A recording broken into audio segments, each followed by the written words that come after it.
Michał, nie rozumiem tych przypadków.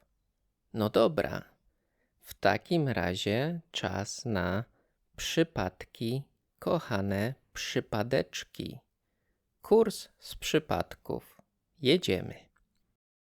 Zaczynamy od z w znaczeniu with. Potrzebny nam będzie dziś narzędnik, czyli instrumental case.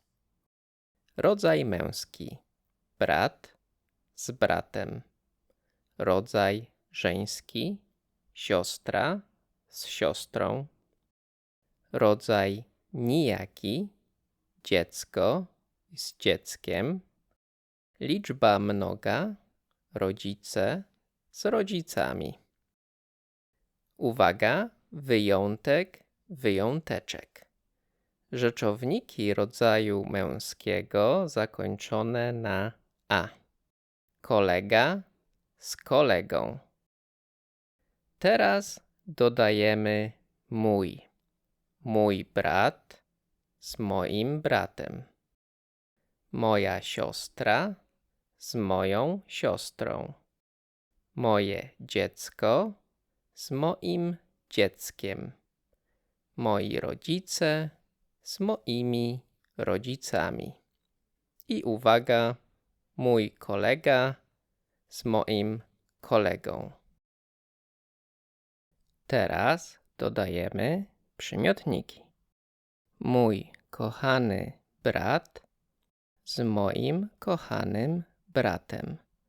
Moja kochana siostra z moją kochaną siostrą.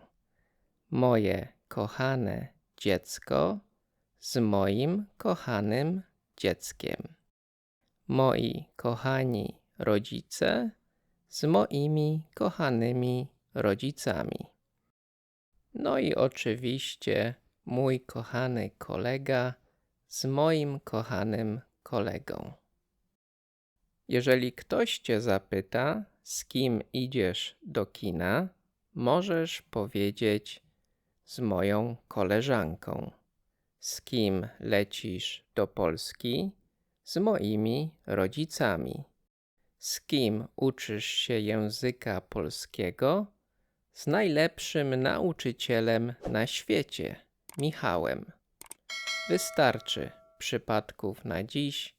Następnym razem przerobimy z w znaczeniu from. Do następnego razu, pa pa.